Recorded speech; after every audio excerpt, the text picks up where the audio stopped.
Hi, it's Jenny from Ginger Ninja Crafts and I am here with a requested video. So the other day I shared this little project on the GMC's Crazy Crafty Hive page, and I mentioned that I'd made the background with salt and watercolour, and there was a few requests to show the technique, so that is what I'm going to do today. So I am going to point you down at my desk and show you how to do this. See you in a bit.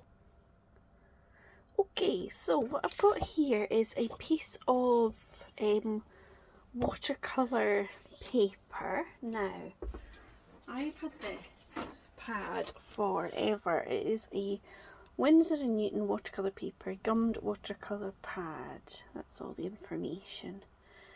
And many years ago, I signed up to do an evening class in watercolour. And gosh, like more than 10, probably more than 15 years ago, and I bought that pad of paper and I bought this set of watercolours. And then I went along a few times and the woman was a little bit scary, so I never got very far with it at all. But anyway,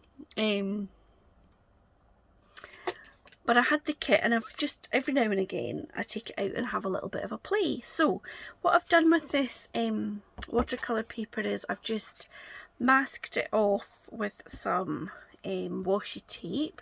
So you'll see here with this one, it's got a nice clean sort of, or mostly a clean edge. So that's how I did that. So I've got some water here, and I'm just going to wet the first panel. Now, I am no artist. I am definitely a crafter, but it's fun to try different things. So what I'm going to try and do is just some like quite abstracty kind of panels with different colours and things. So I'll put my little colour chart. So I think the first one I might do some kind of purples and blues.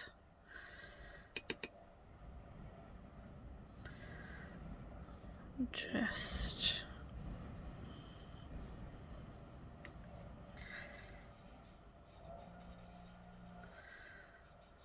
nothing very fancy, and again you've got to work quite quickly or it dries.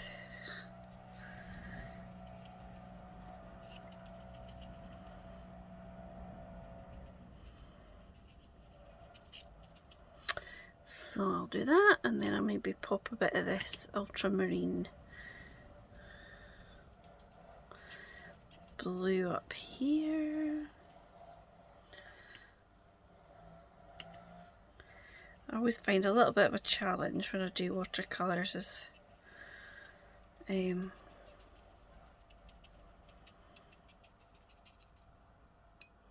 how much water.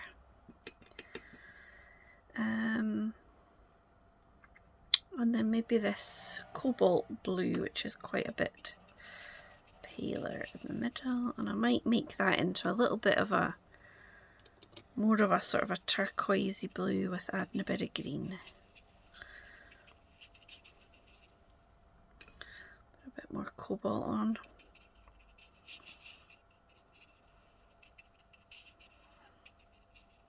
Okay, so I've got two different kinds of salt here. This little one is the kind of rock salt. So the first one, I'm just going to use that. And it is just that easy. Sprinkle it on, and you'll see already that the salt is absorbing some of that paint. So that's the first one. Now, second one, Wonder what colours. Maybe I'll go for a kind of greens and yellows for this one. So I'm going to start with this one, which is kind of emeraldy green.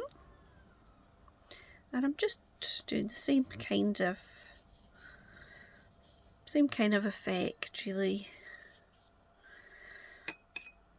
So some emeraldy green.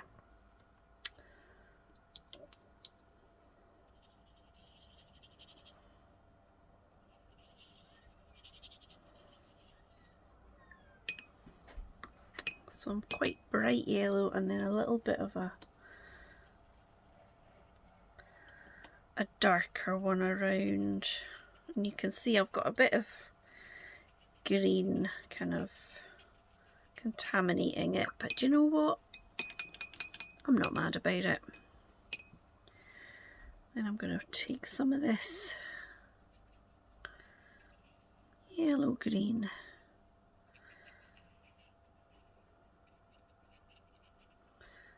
And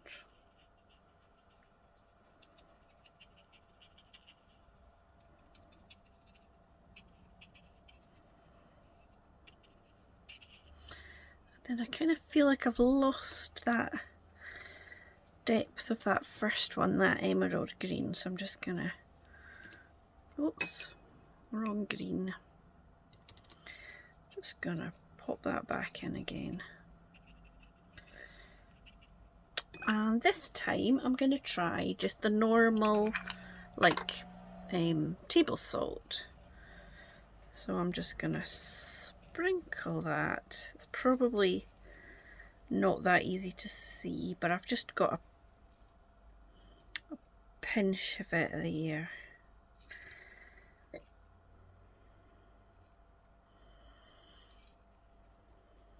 There we go. So that is that one. Now, colour will I go the next?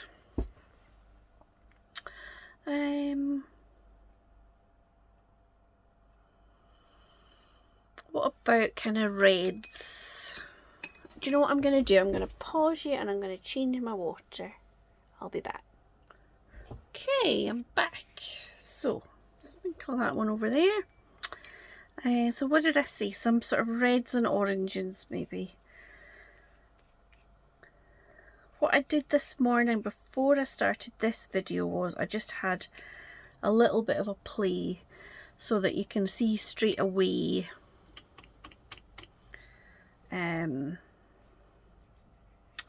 the effects of the different kinds of salt, and then I will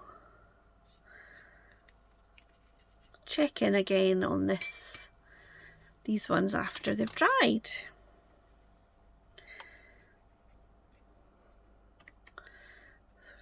Different reds here, and what am I gonna do, like an orangey?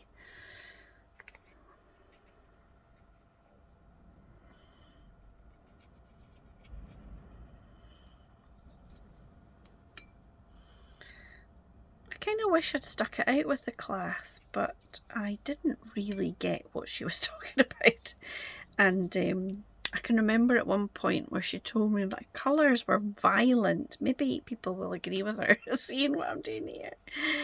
But, do you know when you just think, I don't really... I can't remember what she was asking us to do one day. And none of us understood what it was. We were all kind of doing it wrong. So this one I'm going to do a mix. And I thought, do you know, if the whole class is doing it wrong, maybe you've not told us right what you're expecting of us. But anyway, I was a wuss and I stopped going.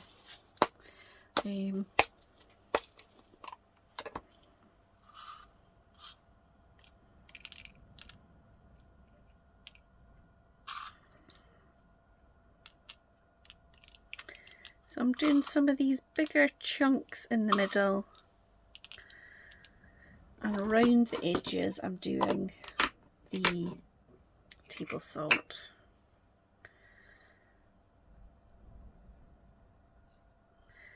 And I'm sure you can already get a sense of what it's doing to it there actually.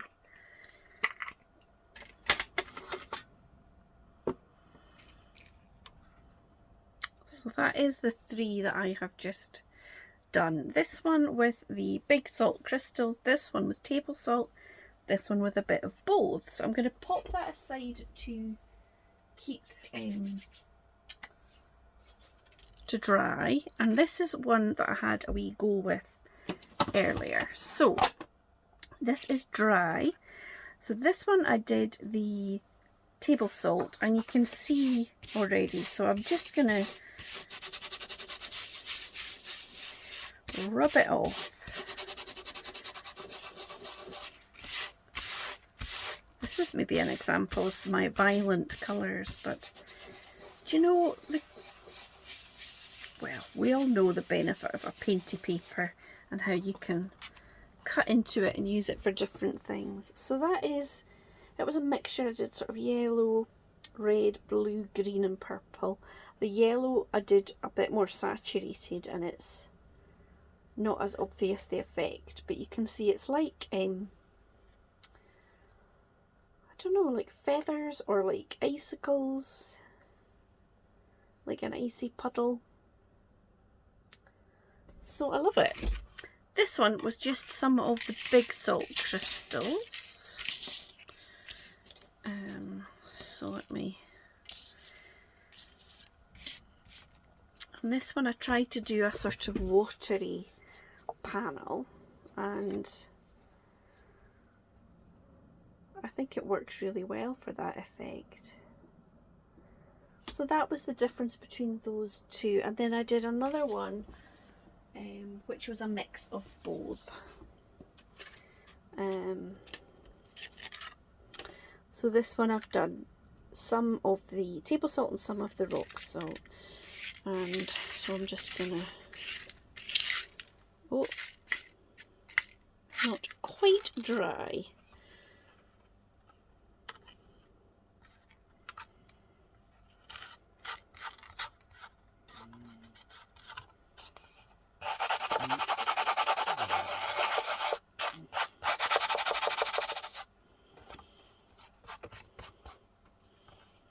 So I'm not going to move these just yet, but you get the idea.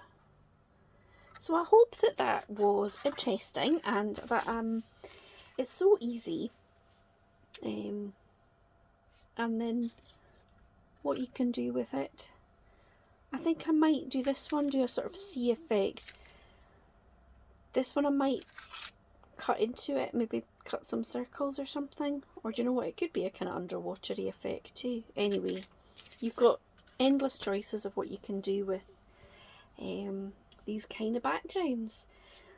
This one actually, this one I did it on mixed media paper, because I've got a pad of that as well, and I wanted to see what that would look like, and I think it's just as good. It was Hobbycraft's mixed media paper. So yeah, so I will pause you, and then before I put this clip up, I'll add in a little reveal of the ones that we've done just now. Thanks for watching. See you now. Hello. So now my paint has dried, and I'm going to rub off the salt and then show you the finished effect.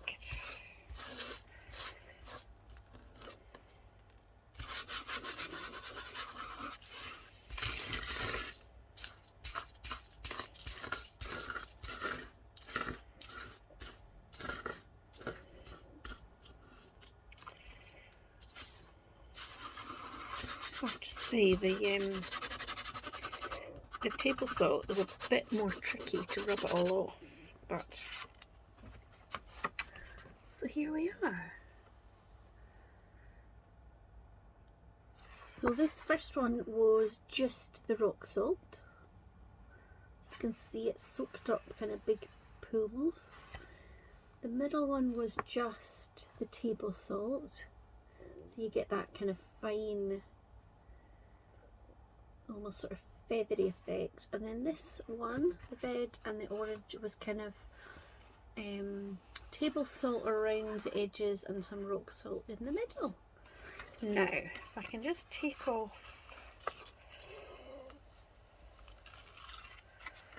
this, see, it's satisfying to do. Peel all this off.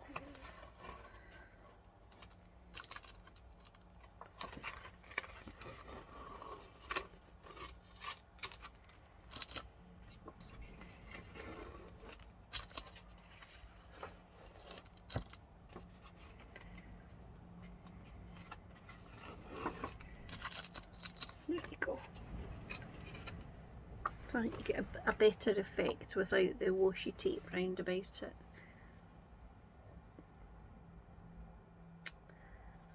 So there we are. You've got some nice backgrounds. Oh, I've still got a few bits of salt on there, but some nice backgrounds. And all you need is some watercolour paints, watercolour paper or mixed media paper, and some salt. And a paintbrush. So I hope that you enjoyed that and that it was useful. I will look forward to seeing some watercolour backgrounds on your channels, and yeah, I'll probably make something from these. Not straight away, you know what I'm like, but over time I'll make something with these and I'll probably share them either on a video or on Instagram, so you can maybe see those there. Thank you very much for watching. Have a lovely weekend. Thank you. Bye.